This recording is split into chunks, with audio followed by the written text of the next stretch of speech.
Melissa Farrer, good to see you. Good to see you, David. Thank you for having me. COVID-19. Look, if you hear the media talk about COVID-19, they like to say that this president has blood on his hands and all of that. What is the reaction to when this administration hears that type of talk from the media? Well, first off, it's a tragedy that our nation is united in, that we've lost 150,000 Americans.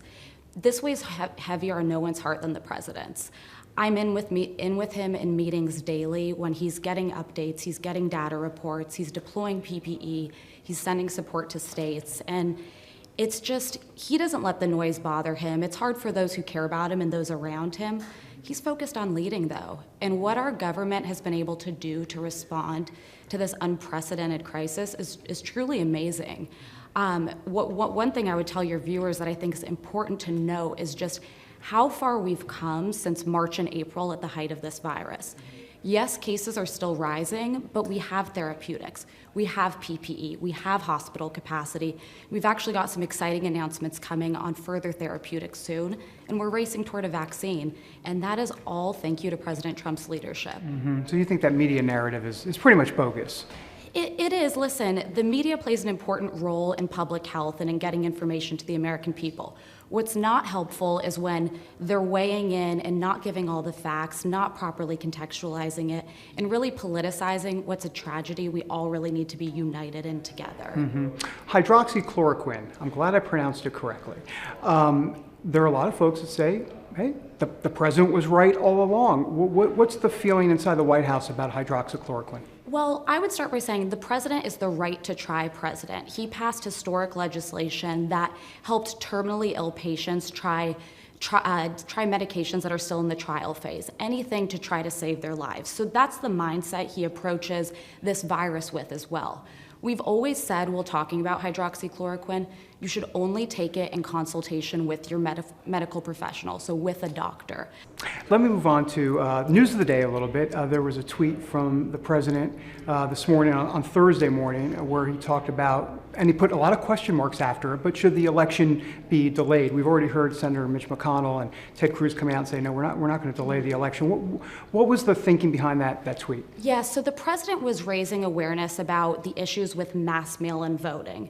So he's been raising alarms about this for a while. When you have states send out mass ballots to voters to turn in at any times, they're ripe for fraud.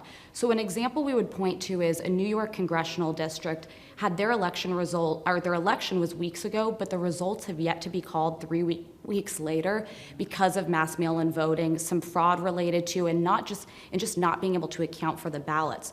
So the point he's making is, if we go to this model and we do this across the board, how can we even be sure that the election results are going to come on election day? The economy, some tough numbers today in that second quarter. What does that portend for the future potentially? Because last time I checked, the third quarter comes after the second quarter, and oh, by the way, that could be right around October. Yes, so we were anticipating poor numbers for Q2, just to be honest.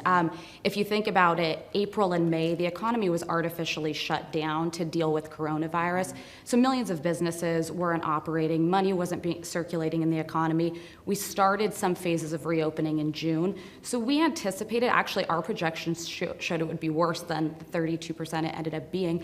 But we do think, GDP growth is a bit of a lagging indicator. We expect that Q3 is going to be significantly better. Speaking of a president and the economy, he's also, as he says, the president of law and order. And of course, what we've seen in Portland for what now 63 straight nights has just been, it's been hard to watch. What's the view of this White House when you see Democrats like Jerry Nadler and others at the bar hearing the other day, and others who were saying they're calling these folks protesters, sometimes peaceful protesters, and we're seeing the images are the exact opposite. Oh, it's the exact opposite, and we've been getting footage. The Department of Homeland Security has been doing an incredible job trying to maintain the peace in the streets of Portland, when frankly the governor and local police enforcement have not stepped up to the job. And what you see is organized agitators. You see anarchists trying to burn down a federal courthouse. Men and women across this country aren't going to stand for that. We've heard tremendous feedback on this issue. It's one that just really resonates with the American people, because if we're not going to defend, our federal buildings, what's next? Is it my neighborhood next?